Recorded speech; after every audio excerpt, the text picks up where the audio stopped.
one thing I want to say, you don't need a book on parenting. You just need to overcome your anger. And then love will guide you.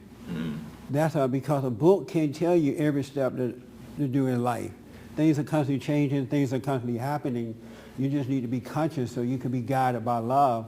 And what most parents don't have is love. They don't have love. I had an interesting thing happen with my dad. His birthday was last Friday. And so one of my sisters called up to him to say happy birthday. And he said, well, they call me Punchy. And he said, well, you could call Punchy and let him know my birthday is Friday so that I could call on his birthday. I forget to call, right? And so she called up and she said, well, it's Dad's birthday tomorrow. He said to me, I can call you and let you know, which implied he want me to call you. I said, okay, so I called him, and he's turning 79, and I said, happy birthday to him, and, he was all happy about it, and some people say he's becoming a little senile, so he told me, oh, I tend to forget things at times, right? And I said, oh, okay, I heard that you're becoming a little senile. I said,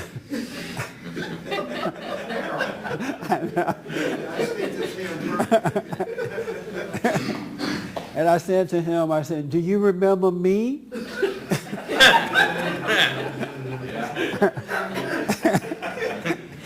I said, do you know who I am? I'm your oldest son. This is Punchy. Okay, you remember me? And he started cracking up. He was laughing so hard. Well, I was laughing so hard I was crying. And so we had a nice little talk. And so later my sister called, and did you call Dad? I said, yeah, I called him. I said, you know what? I remember there was a time when I didn't have a relationship with my father because of what happened with he and my mother. And he tried, my mother didn't want me to be with him. And I remember longing for my father. I said, but now I can't, and I told my dad this, I said, I can't believe God kept you alive long enough so I can literally enjoy you and just have a real relationship with my father. And I was saying this to my sister. I said, I love my dad, and my dad loved me. I said, it's amazing how he's still the same person. Nothing really changed with him. But because I don't hate him, I can be with him, and just his flaws are nothing to me. They are absolutely nothing. And I said, my dad and I, we hug each other. He tell me he loved me. I tell him that I love him. Even on the phone, if I don't say it, he'll still say it. And then my sister paused for a minute, and she said to me, well, that's good. You got it that way. I said, what do you mean? We don't do that. I've never done it with my dad. I said, so you and my dad have, and he lived with them for a while. I said, you and my dad have never hugged or said, I love you. She said, no. And I think she's like 50 now or something, right? And she said they have never said to each other, I love you, or they have never given each other a hug. Isn't that like amazing? And it's the same dad, and I didn't grow up with him. And I'm like, wow, I had no idea. And then she said, don't say anything about it. Don't ask him about it. Don't tell him, because I'll go back and tell it. And I said, wow, that is so sad. I said, you have to forgive him so that you can have the relationship with him, because I can see that he wants this relationship. He didn't grow up like that, so it's hard for his body to do it. But now that I'm doing it, it's easy for him to do. You have to get over your hatred. Well, whatever. I'm like, he's still living. He's 79 years old. He may not be around too much long. Plus, he's losing his mind. I would get over it now while I yet have a chance. Because I have this love for my dad. I really do. And it's like, it's just fulfilling. Yeah. But she's not experiencing that. And she said my two of my other brothers are not close to him either. But she won't forgive so she can experience her father. And I have to tell you, there is nothing on earth like the love of a father. Really, there's nothing like it. Nothing like it. My dad, and when I go visit with he and his wife now, they're always arguing. I sit there for hours counseling both of them. And his wife loved me. My stepmother loved me because most of the time I'm on her side. But she loved me, and my dad loved it that I come and help them work out this stuff. What a great thing to be able to love your father. Sometimes even when we are sitting in there having a conversation, I go and sit next to him and put my arms around him because I love my dad. And if he does expire before me, I will have no regrets now, because not only was I able to forgive him and experience his love, I can now I've communicated with him, I hung out with him, I hugged him, nothing is missing. That makes sense? Yes. That makes sense, Doug? I can't hear you. Yeah, You love your dad like that? I'm getting there. You're getting there. What taking so long? He's not going to change. Your dad is an old, angry, stubborn, in denial. He's not going to change, but he loves you. Yep. Why, you're younger. Why is it taking you so long? Why don't you just take advantage of this moment and forgive him? He meant well. What's holding? And I'm asking because you can help others too. But what is that one thing that's holding you back? Just letting it go. You know, I think it goes back to the blame thing we were talking about earlier. Yes. And how you know, we have this I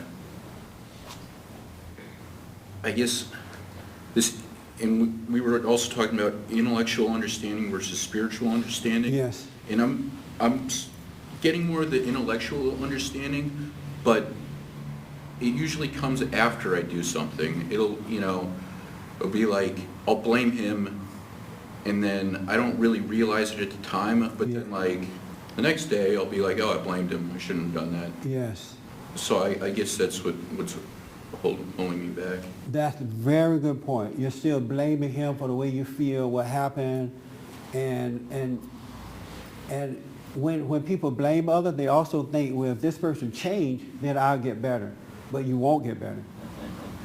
Even if your dad were to, you accuse him or whatever, even if he say, you know what, you're right, son, I was wrong, I did do that, I'm sorry. You're still not going to change, because now you need another him to admit to something else and something else. My sister and I and a couple of my brothers met with my dad once, and my dad admitted to everything. Everything they asked, everything they say he did, he said, yes, I did it. And I'm sorry about it. I'm just so sorry. I didn't know what I was doing. I thought I was right. I didn't realize I was doing this to you. And my sister was trying to draw blood from him. I'm serious. I was like, look, Dad, this lady is not going to forgive you. And my dad started crying because he was sad that she would not forgive him. And he had admitted everything. And so I say that to say, if he admitted everything, if your father got up every morning and took a snowflake to work, you would still feel that way about him. Because you're an adult now, it's on you to repent. He can't make you feel better. Can I comment on that real quick? Yes. Again, we're not given a book on how to raise a child or how to do what's right. So a lot of times we can't really necessarily do the right things, and we do the best that we can. And we're not necessarily proud of what we did, but because of the fact that the generation gap, we're very proud to admit that we've done the wrong thing because we thought we'd done the right thing. My grandfather was like that. The reason I forgave my mother was because I knew that in her heart she meant to do the right thing. Absolutely. In her brain, she was thinking about it too much and doing what she thought she was supposed to do. So I can't hold that against her for making wrong decisions. I can't hold it against her for she didn't let us go hungry. She worked 3 jobs sometimes, And the thing about it is as I grew up, I realized she did the best she could, and I had to forgive her. Yes. And then God will forgive you. And God, oh yeah. Yeah. And the thing about it is, it basically boils down to one thing. It's love, it's the heart, it's the feeling. You don't have to think about it. If you think about it too much, you make it complicated. Yeah. God. Don't think about it, just do it. Here's what I recommend, from this day forward, I want you to be with your father and enjoy him. Because he tells jokes, he likes to go to the coffee shop and attack everybody at the coffee shop. That should be fun for you, to watch him doing that and not be angry at him about it. Because when you get older, old people do stuff like that. They say crazy things and they just do stuff. Have you noticed old people don't care what they do? I'm like that now. Miss them when they're gone, though. I'm like that too. Don't care anymore. Just say it. And then I would be, even though you still had a little anger there, I would ask God to give me the opportunity to appreciate my father, that he is still alive, so I can work it out. I can get to know him. I can let this go, you know, so you can feel that love in your belly as well. I would recommend you not waste the rest of your life being mad at something you can't change. It's all about you changing, not him anymore.